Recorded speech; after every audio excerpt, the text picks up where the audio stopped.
Bridge House. A man once lived there called Dr. Alexander Johnston, who was Chief Medical Officer in Westport for 40 years and as such would have been in charge of the local poorhouse. When he died in 1904, they erected this monument in his honour. It's an unusual fountain made for humans, horses and dogs. But the reason I'm here is not to talk about his stint in charge of the workhouse, but to talk about how the famine affected Westport. The famine, of course, arrived, the first stage of it, in 1845. It wasn't a complete failure of the crop, but it was devastating. The workhouse in Westport had been finished in 1842, but it didn't open officially until November of 1845. The reason being they had no funds. But when the famine hit, relief committees were set up all over the country and funds were provided to poorhouses. The poorhouse in Westport could house up to 1,000 people. But the poorhouses also had, though they were built for a good, noble reason to help the destitute and hungry, they were also riddled with various diseases. People who suffered from severe malnutrition came down with what they called the fever. There were also diseases like scurvy, dysentery, dropsy, etc. And so many people died in these poorhouses.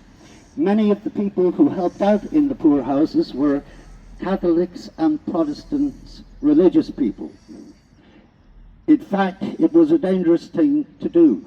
A man called Patrick Potsdam, who was the Protestant chaplain in the workhouse and the man who was the secretary of the Westport Relief Committee, actually got the fever and died.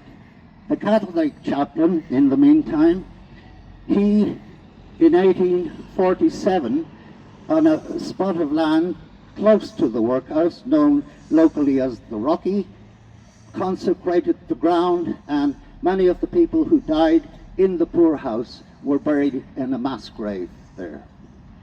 So a little of the more local version of the famine, because normally we're just told people died and people emigrated. People we mentioned on the tour had an intimate connection with this house. The first occupant of the house was John Gibbons, the rebel of 1798, and the agent then, at that time, for the Brown family of Westport House.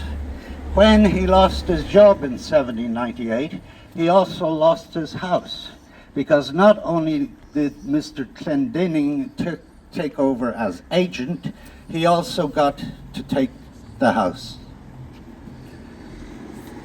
Good. So, somebody was telling me something. Yeah, we have the current owner of the house here. That's right. Karen. And she might have a story.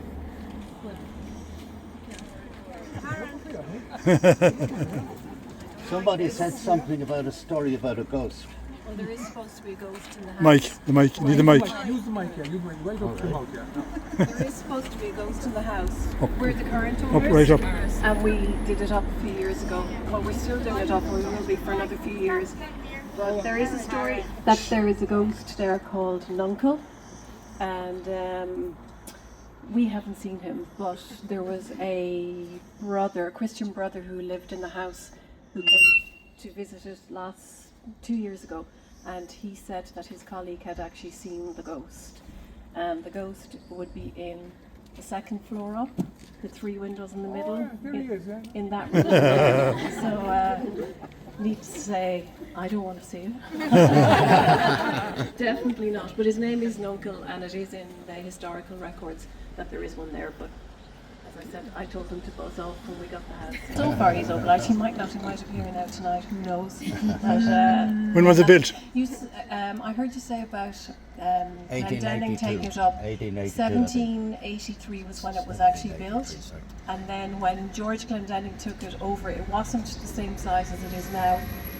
the traces of the original building are there. They're down in the basement and some of the first floor and some of the second floor. George Clendenning added a second part onto the house, which he just completed before he died, which is quite sad. But in the hallway, which is under that big window there, he was a magistrate as well, and he used to hold the courts down in the hallway. And he had a big stick that he used to put through a hole in the front door. And if somebody had a minor misdemeanor, he would poke them through as their punishment. With the Bank of Ireland And the there. other thing he did was, I think some people couldn't afford to keep children at that time. So they knew that they could come down to the house and leave the babies in the cradle outside the door, and he would get them home again, which I think is very poignant. But he did do that, so he was very good in some ways. And Was Bank of Ireland? second branch of Bank of Ireland in the country, I think, was opened here to the side. Where that pink building is now, there was another building there linked into the house. And there was an orchard there and a tennis court, and you made reference to George's daughter being killed on a horse. Well, that's just behind the house, where all the houses are there now up on the hill. And we have looked for that monument, but we've never found it. Anyway, that's it. Good, thank you.